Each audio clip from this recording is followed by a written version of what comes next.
Welcome to Put It to the Test, the podcast taking the best evidence for positive lifestyle change and testing it real time, week by week. My name is Cameron Suter, here with my father, Derek Suter, and together our hope is to encourage and inspire you on your journey to lifelong health. There are endless approaches to health.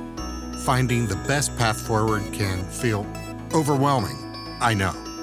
Instead of wading through the sea of restrictive diets and exercise programs, let's try something different. What if there is a way to not only lose weight, but to gain a lifestyle that allows for sustained, ongoing, and ever-increasing well-being? I'm going to put it to the test.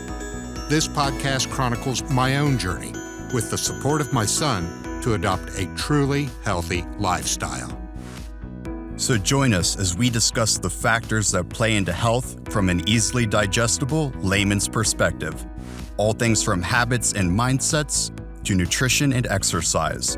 And with that, let's get started. Thank you for joining us on Put It to the Test. I'm Derek Suter, along with Cameron Suter, my son. If you are back after our previous episode, we shared the beginning of our plant-based lifestyle journey. We shared a lot of information with you, and we're glad you're back.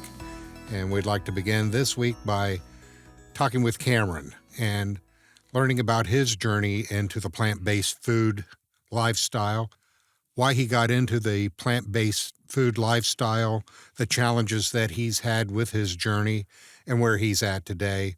And some of the things that I am so honored and pleased to be learning from him as I begin this journey into the plant-based food lifestyle, as I put these principles that he's teaching me and the things we learned from other sources as we put it to the test. Yeah, thank you for leading us in with that. As we covered previously for a little bit, I have been leading a predominantly plant-based lifestyle, we'll say 99% plant-based, for about the past 3 years or so. But of course, that's not how my journey started. I think very few people probably adopt that sort of lifestyle from the get-go unless their parents were raised that way. And that's not certainly our story. So for me, my upbringing was very similar to the type of diet or nutrition that my friends experienced at the time. So we're talking dinosaur chicken nuggets, Totino's pizza rolls. My mom would make wonderful home-cooked meals, but we'd also order out pizza, the typical American diet. Instant oatmeal with dinosaur eggs. Oh my gosh. And I suppose I should pay a little bit of penance and admit how really good I had it growing up. 7-layer cookies. Oh my gosh. And it didn't have to be Christmas time either. It could be any time. No, it's this Tuesday is a little slow. Let's break out the cookies. But I feel like me in particular, even more so than my older siblings, maybe it's just being the baby of the family, maybe being a little bit spoiled. But I remember pretty much from the point of first grade through maybe fourth grade or so, Mom would not only bring me breakfast in bed, but she would make me just wonderful piles of waffles. She'd make me the dinosaur oatmeal, the Quaker dinosaur oatmeal, where there are these little candied eggs that as they sit and melt in your oatmeal, they hatch. But my mom knew I liked to eat the candy separately. So she'd have a little ramekin of those set off to the side. And I was really, really spoiled by it, but she did it out of love. And I would withstand the jeering comments from my sister Kristen calling me the little prince of the household, which is very deserved, to be honest. There were a lot of mitigating factors that contributed to that experience that we won't go into. But right. Again, that was part of the lifestyle that we took on that kind of contributed to those type of eating habits. And that's part of what we want to touch on to, that there's life issues that contribute to your eating lifestyle. Absolutely. And everybody deals with those. And they begin at an early age, a very early age.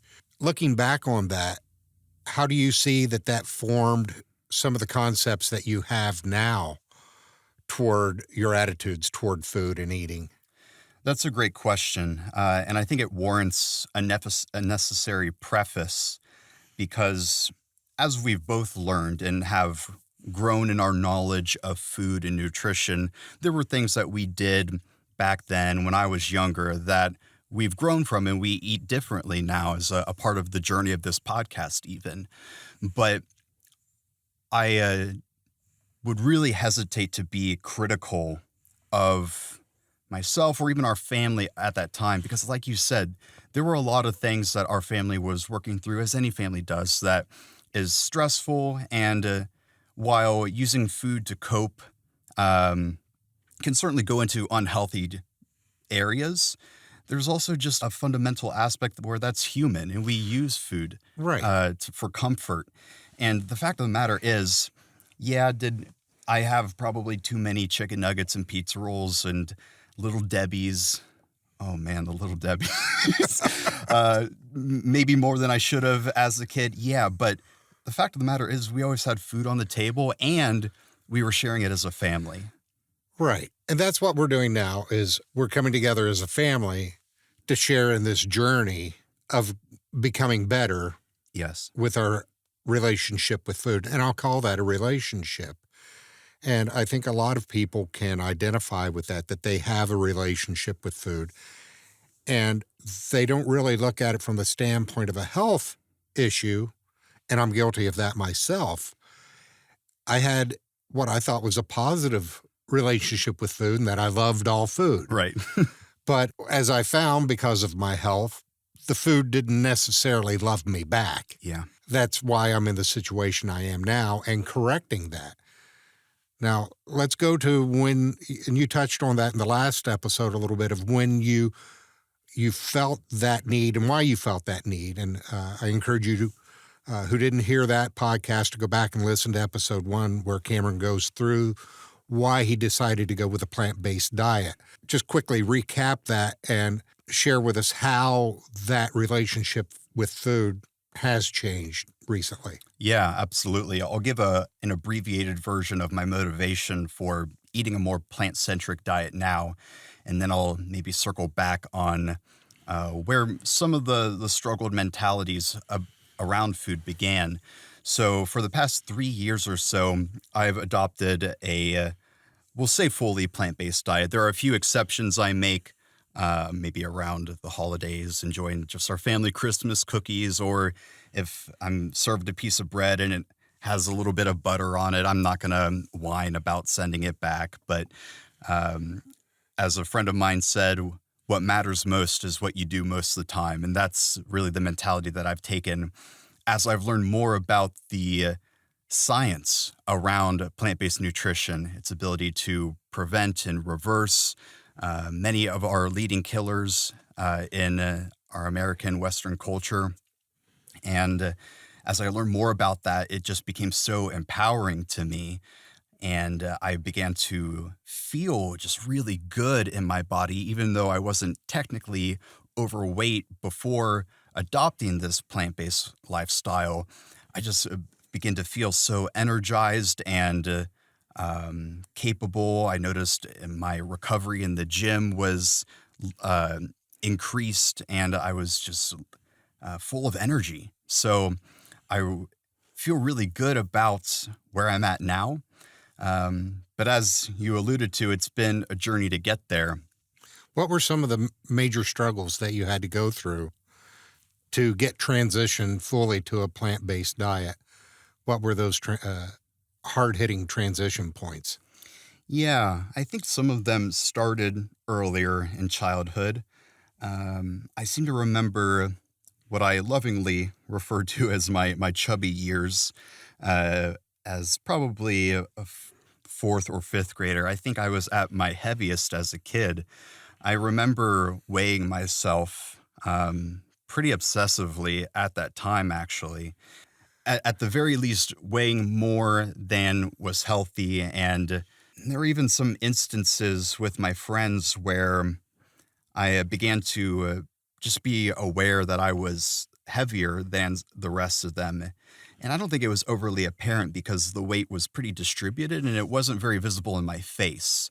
So, between that and wearing just looser fitting clothes, um, I don't think it appeared probably to most people like I was as overweight as at least I felt. There are a couple memories in particular that come back now. I remember there was a gym class in fourth or fifth grade where we had some like gymnastic tumbling equipment out. And previously, as a kid, I had actually had gymnastic classes.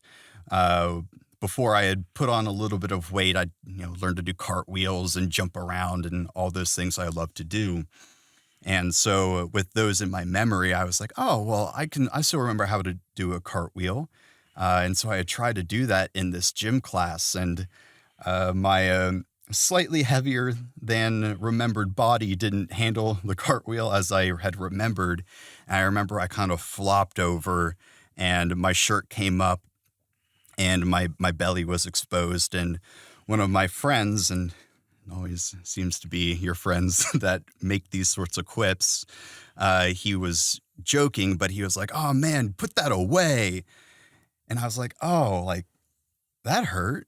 That was one of the first times where I experienced like feeling a sense of shame Right. around my body. Right. And that sort of experience was reinforced in other aspects of gym class, like not being able to do any pull-ups at all. Though granted, most kids weren't able to, so I didn't feel too bad. Or we'd do the mile run, which was my least favorite day. I would run for maybe 2 minutes and then start getting just stitches in my side and be out of breath. And I'd walk the rest of the way and be the last one to finish. And I would joke with people as they lapped me and be like, "Oh, pick out this type of flower for me at my funeral," or whatever it is, trying to play it off as a kid. But I was aware of it. So moving forward, that was again in the fourth to fifth grade time period. In middle school, I knew I wanted to make a change, especially, I mean, middle school is a tough time for kids in any situation. You start noticing the girls and wanting to be more physically fit to get attention and that sort of thing. And it was also around that time that I think our family was trying to take another look at our health and to restructure the way we ate. And so it was around that time that I really decided, okay, I really want to lose weight. And again, maybe I'm misremembering what some of the numbers were, but I really wanted to do that. And so I did what the rest of our family was doing, which was adjust some of the things we were eating, maybe buying less crackers or chips or ice cream or whatever it was. I also started to eat a lot less. And I don't know if this is something I've actually shared with you guys before. I would eat dinner when we would have family dinner. And I would maybe have just a light lunch that was packed for me at school, but I really tried to not eat between those instances.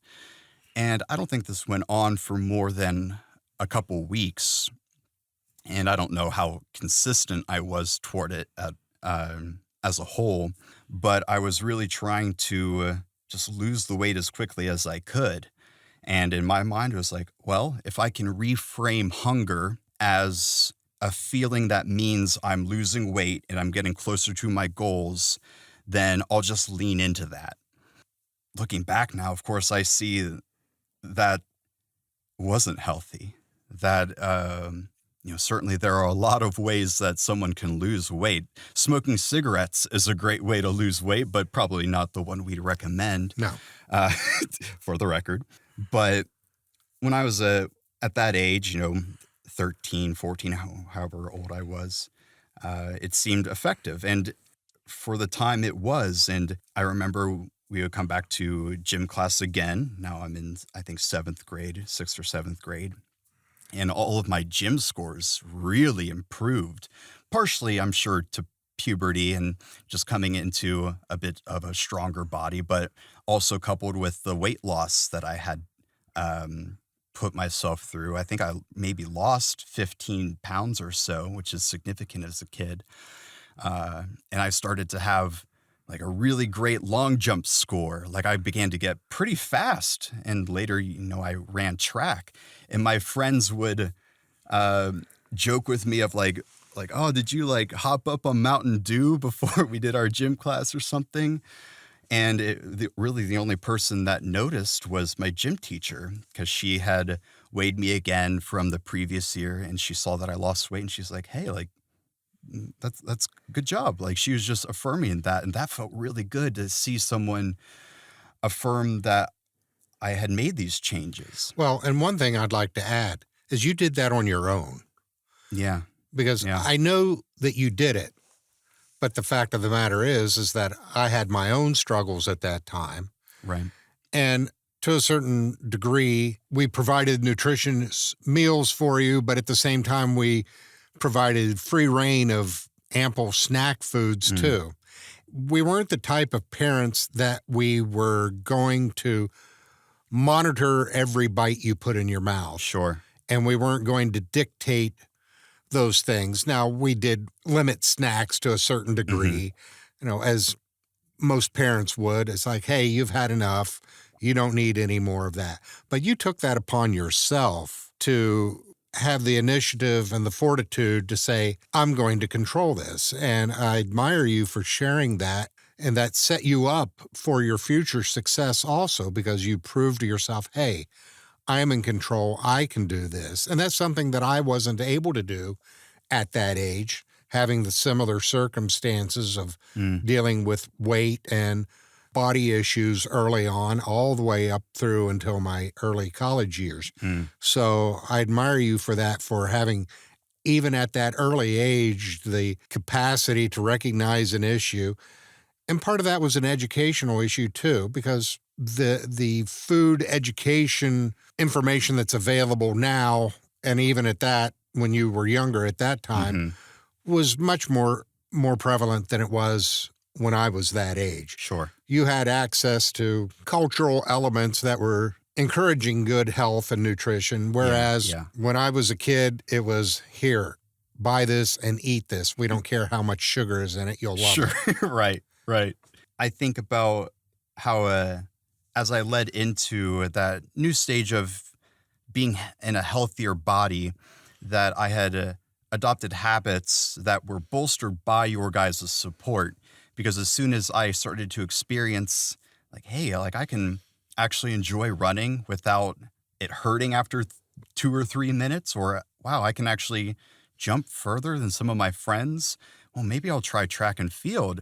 And you guys supported me all the way on that, working your schedules around it, helping me go to the track meets and all that stuff. And that really helped me have a form of structure around health that taught me that I can enjoy my body. And it also helped me stay within, I think, a healthy weight, which was very helpful. That said, a relationship with food goes deeper than just a number on a scale. And looking back, I can still see that there were some mentalities and habits that I had that would continue to be kind of thorns in my side, so to speak. And that was probably most apparent when we would go out to eat as a family, especially to places where there were buffets, Chinese buffet, Golden Corral, those types of places. Those were also my favorite. But well, you got to get your money's worth. I wanted Golden Corral to be in debt from me. That was my goal. It became a joke in our family, and it kind of was funny, to be honest, where I would eat quickly, and I'd eat a lot quickly, to the point where I'd be uncomfortable and I'd have to leave the restaurant, take the keys to the car so I could go and lay down on the back seat of the car and just digest for a bit. And it was almost like a little meme of like, okay, Cameron ate real fast and now he has to go back to the car. But now that I look back on it, I can see, why did I feel the need to do that? Why did I feel the need to make myself uncomfortable with food. And that would be something that I really wouldn't work out until it mounted to some larger eating problems just in the past few years, even. To span that gap, I'll note quickly that high school was generally pretty even keel for me as far as my health was concerned. There were a couple points of insecurity that had arisen when I was in a long term relationship with a girl that I dated from the end of high school into college. That was when I really started to want to change my body, not from a perspective of losing weight, but becoming more toned or muscular. There was a time where I had mentioned to my girlfriend at the time that I was thinking about joining a gym and working out, and she had texted me back just responding favorably to the idea of that. And she didn't mean anything bad by it. She, I think, was trying to be encouraging. But I had taken that to mean, oh, she would be happier if my body was different, if maybe I was a little bit stronger and maybe a bit more toned. And if I were to voice that to her, of course, she would have said, no, no, no, you're fine as you are. But I kind of absorbed that idea into my head.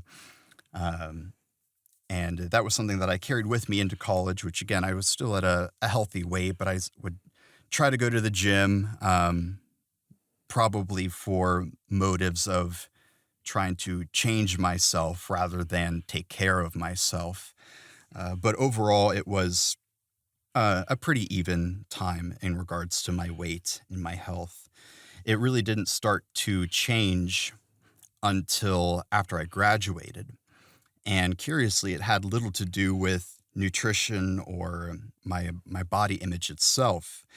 It really became an issue of my mindset toward my purpose, toward my success, as I think a lot of people go through when they graduate college and now they're out in the quote unquote real world and they have to find, okay, what does it mean for me to be an adult? What does it mean for me to find purpose outside of school or classes? Because those provide very easy metrics of success of like, okay, well, if I'm getting A's and B's, then I'm doing good in life. That means I'm on track.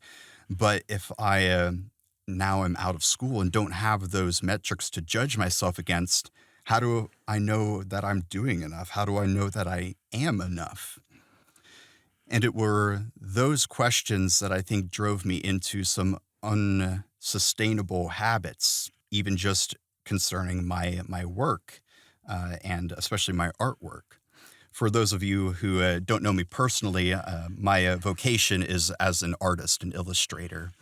And so at that time of graduating college, I really wanted to pursue concept arts and illustration for the film and game industries.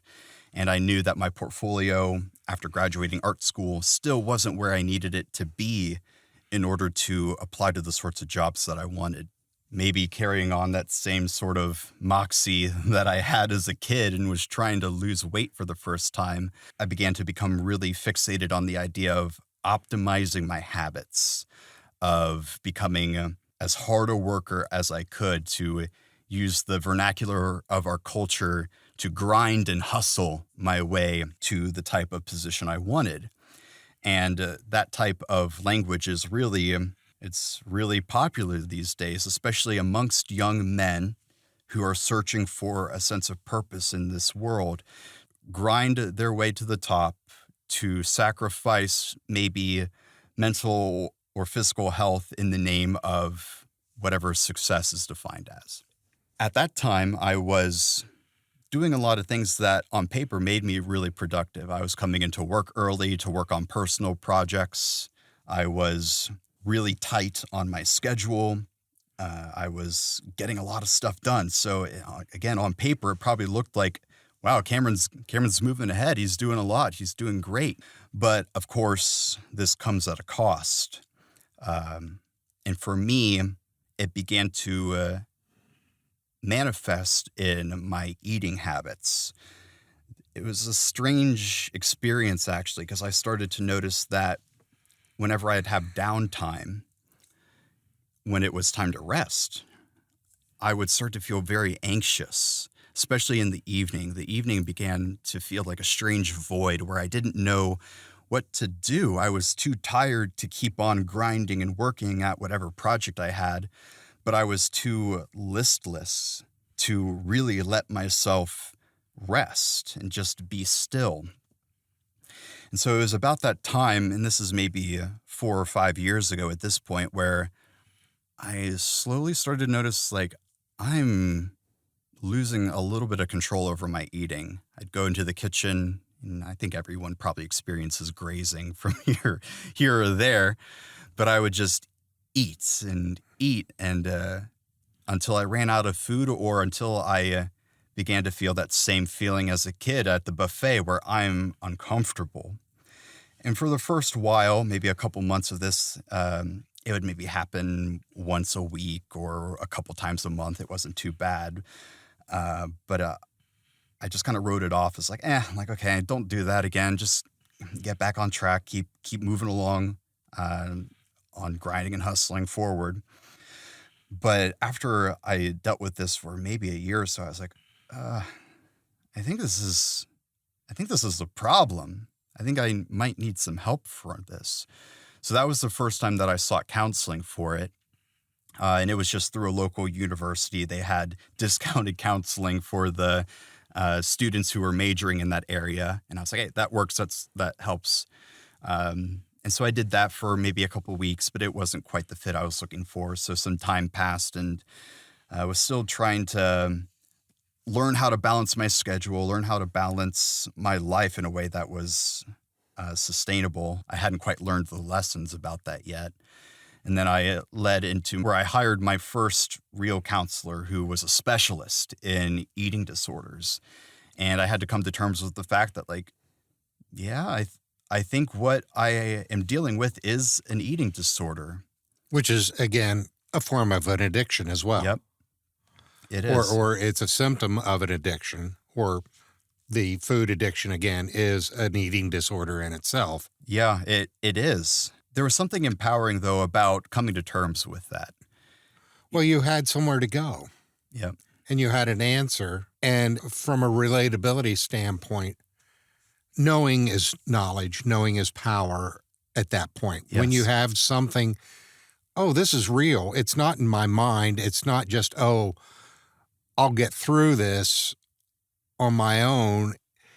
That has an empowerment in and of itself, that you have something identified that this is real and it's not just something in your mind, right, that you're trying to deal with, and that, oh, if I think about it enough, I can control it and go away.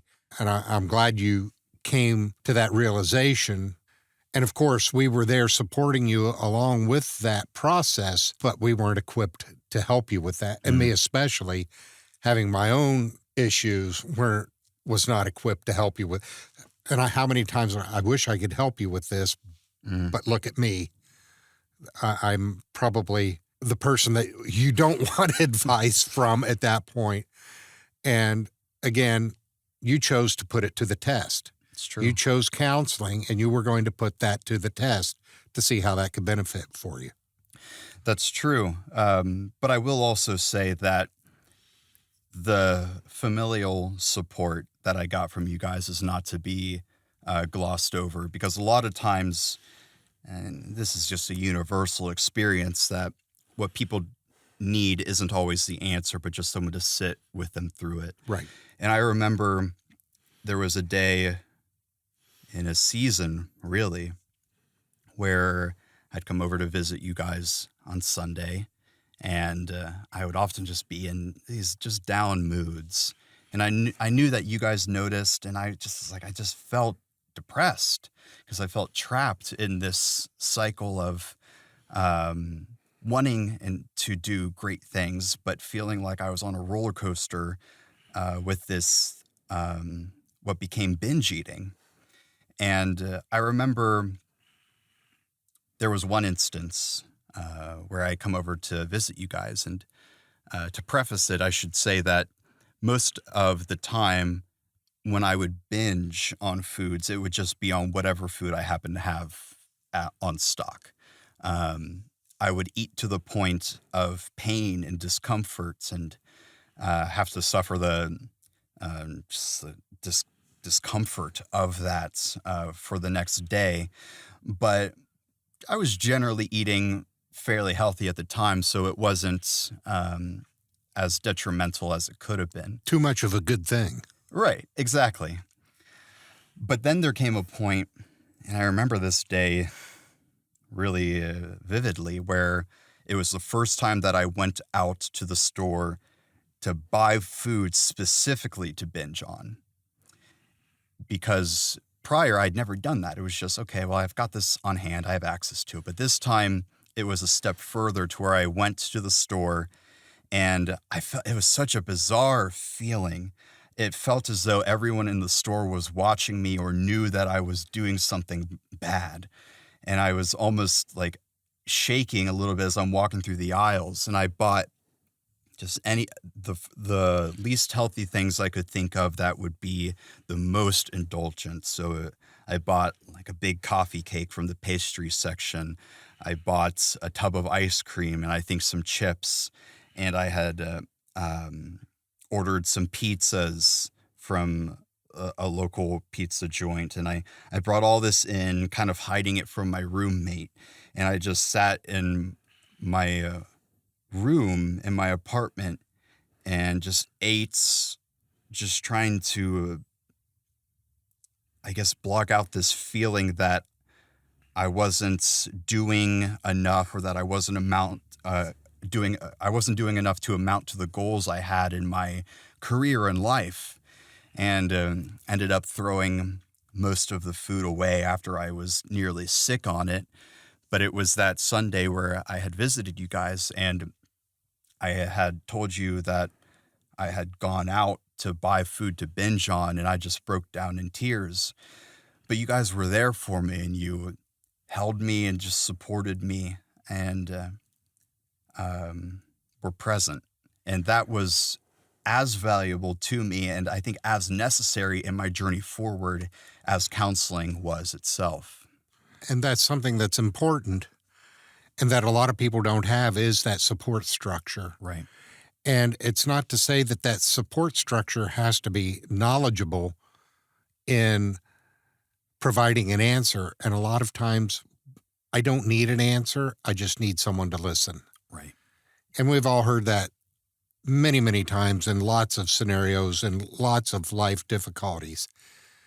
And that's something that I would like to encourage anybody who's going through any life struggle, is no matter what it is you're going through, try to find someone who will at least listen to you. Yes. It could be a friend, a family member, someone in your church, someone you work with who you feel has an empathetic ear, who may not necessarily try to give you an answer. Maybe they're not even equipped to give you an answer, but what they can give you is just listen to you, and maybe not even understanding everything you're going through. How many times have you heard that? I don't want you to solve it for me. I just want you to listen. Yeah. And if you can understand, that's great. But just that listening is so helpful. And a lot of people don't have that. I've been fortunate enough that my family members will listen. And the other part of it is you've got to be willing to share. That's true. And that's what this presentation is about. This podcast is about being vulnerable and sharing. And it's uncomfortable for me. And I know to a certain degree, it's uncomfortable for Cameron too, to open up and share personal details of my life that I don't even want at times to recognize myself. And I'm not proud of a lot of these things because it shows that at some point in my life, I was out of control. Right. And that's the same way that Cameron has just shared with us, that he has felt out of control. And where do you go to get that control? Where do you turn to? And it may be professional help, counseling, a physician, a doctor, a program. Whatever it is you're dealing with, I encourage you to seek some sort of help so that you can feel better about whatever it is you're dealing with. Another piece of information that I didn't share in the last episode of sharing my health statistics, and I'm not proud of this, and it was one of the lowest points that I've had in my health history. My top weight was 315 pounds. And there's only, well, now a lot of people know that, but there's only 2 or 3 other people that know that for a fact. Sure. And I'm not proud of that, but I had allowed myself. And as recent as 2015, Mm. that was my highest weight that I had ever been at. I'm substantially below that now, and I've been substantially below it in several diet cycles since then, being 8 years past that. Right. If you want to, you can achieve a healthy lifestyle. Now, I understand, and I know you'll agree with me on this, that there are instances where there are people who have health concerns that are beyond what just adopting a plant-based diet can help them with. Sure. We're not minimizing those situations at all. Those are the people that we empathize with you, and we just hope that there are ways that you can get through those situations. We just encourage you to seek whatever help you can. But if you are in a position to consider a plant-based diet to improve your health and lifestyle, that's what we'd like to do, is to bring this information to you so that you too, along with us, can put it to the test and see if this will work for you. And that's what I'm going to do, is put it to the test so that we can show you that this does work. Cameron has proven to me that it works. It has worked for him, that he is incredibly healthy. I'm wanting to emulate that for myself, even if at a fraction I will be much more healthier than what I am. Back to some of the challenges that you've faced, and through the counseling, what were some of the major things that you learned about yourself through the counseling and the successes that you have had as a result of the counseling?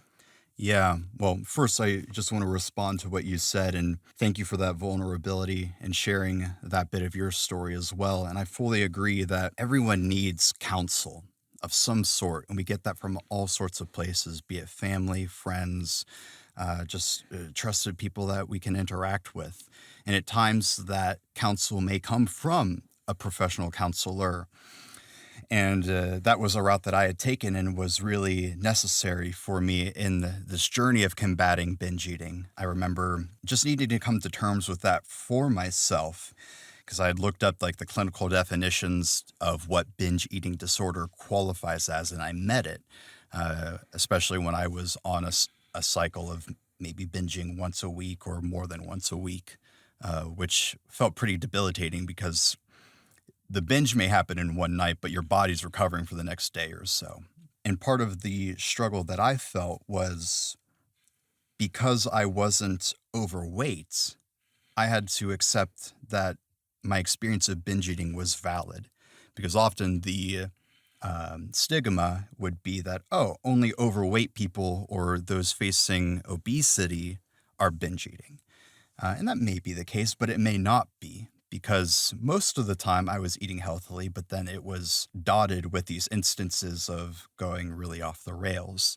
And likewise, I mean, there are people who are dealing with a very real, like body dysmorphia or other disordered eating habits that may not appear at face value congruent with their physical state. I think it's important to give ourselves permission to seek help on those things, and that you don't have to fit the image of what someone with an issue or with one of these challenges might look like. But that's really important, and we owe it to ourselves to seek out help, to seek out counsel for this. When I began my sessions with professional counselors on this, it really helped me to reevaluate not only my perspectives toward food, but my life as a whole, because I began to come to terms with the fact that the optimization that I was viewing my life through, of trying to perfect my habits, perfect my schedule, was having the opposite effect. It was going too hard, too fast in a way that wasn't sustainable.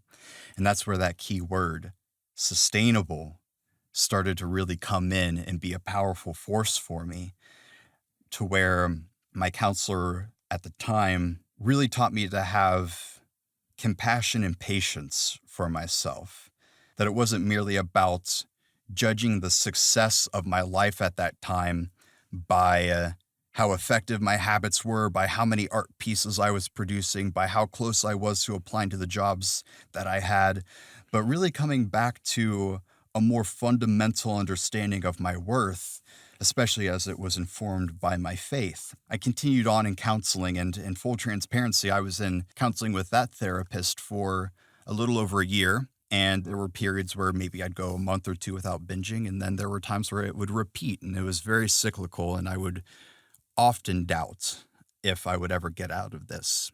But then some time had passed, and that counselor had some health concerns for herself that she had to address and pull back from. A couple months passed before I looked into getting a new counselor, who is my current counselor.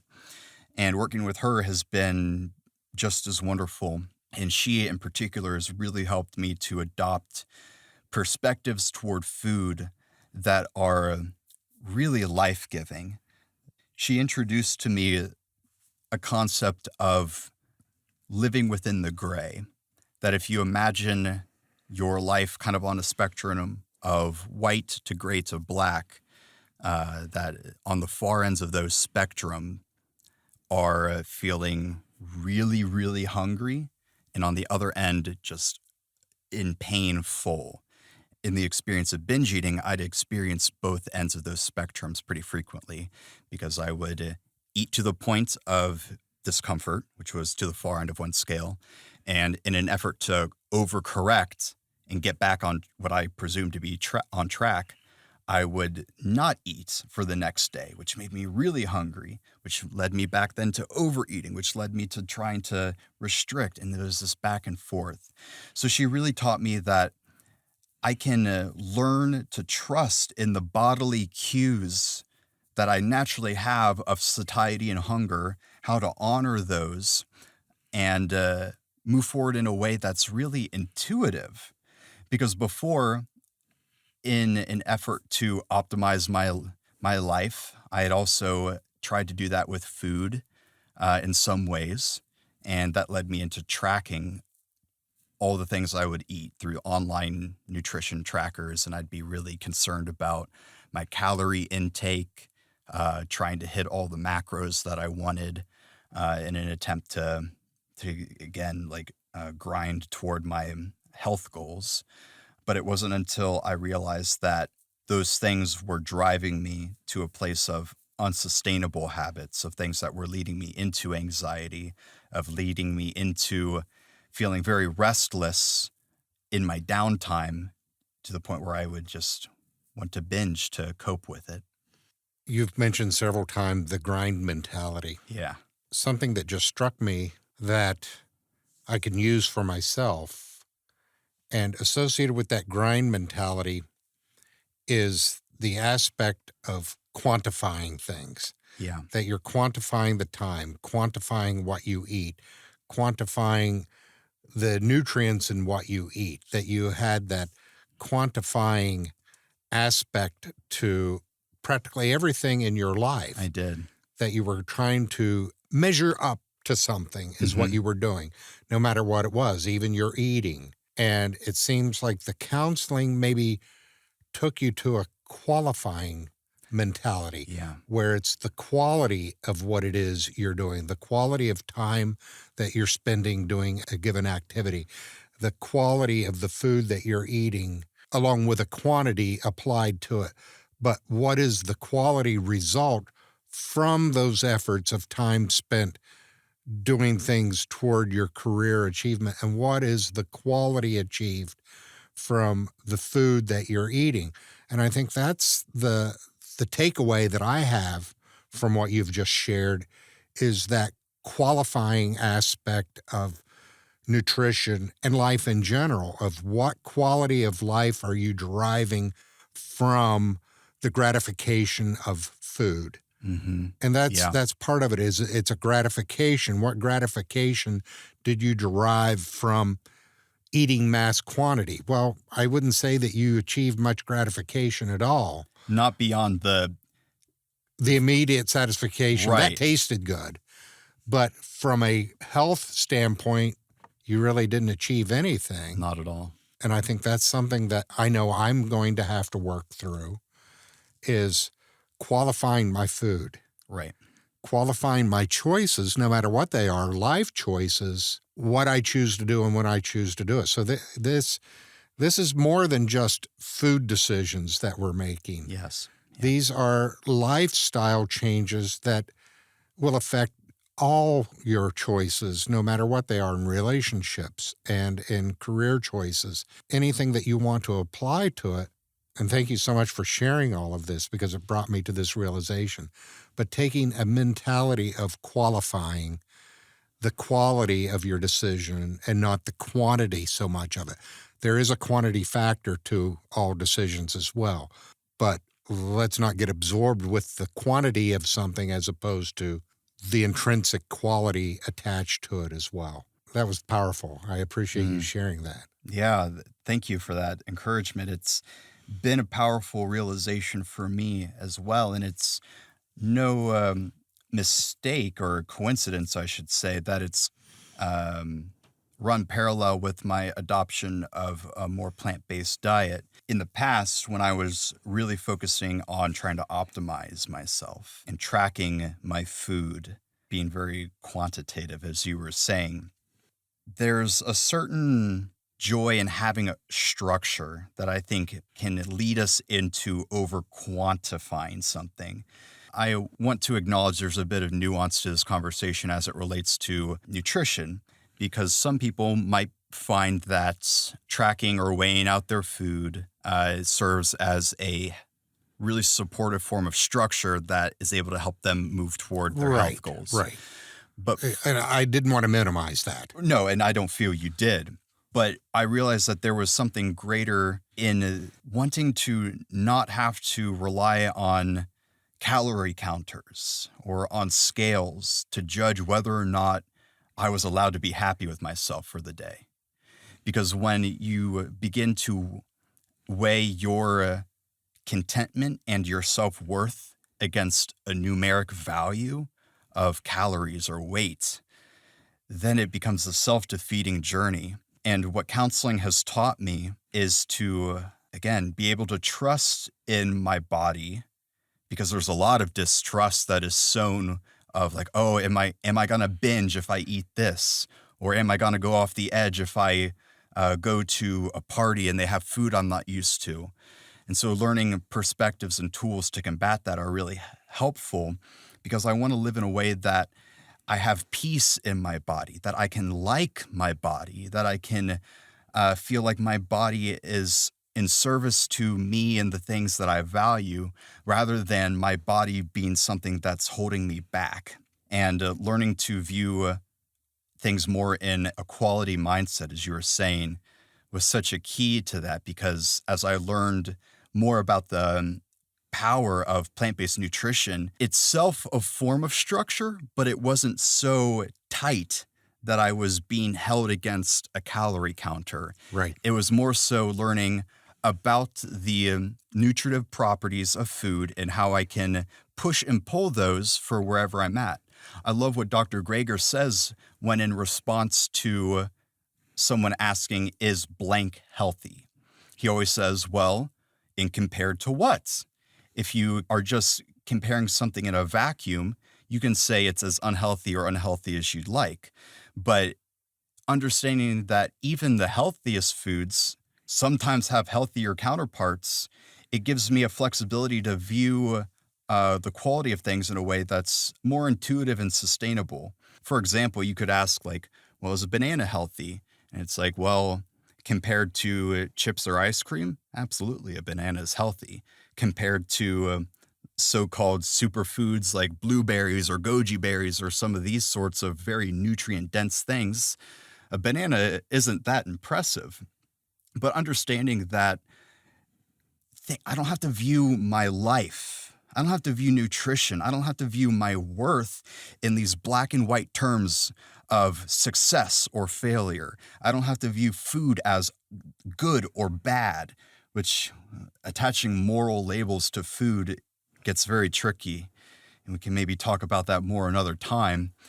Instead, that things exist on a qualitative grayscale to where they're malleable and you can enjoy treats and not go off the deep end or feel like you're cheating. you can enjoy healthy foods as just a part of your normal nutritional practice without it becoming a confining form of structure. And learning to exist in that gray space, to live in a way that's sustainable, intuitive, and that I can feel at home in my body has really been, it's really been worth going through binge eating to discover that place of freedom. That gives you the ability to speak to others that have similar issues, to say, I know how you feel. I've felt that way myself. Yeah. But when I put it to the test, this is what I found. It's true. And with that, we'll leave you until the next time. Thank you for listening to Put It to the Test. I'm Derek Suter. And I'm Cameron Suter. Till next time.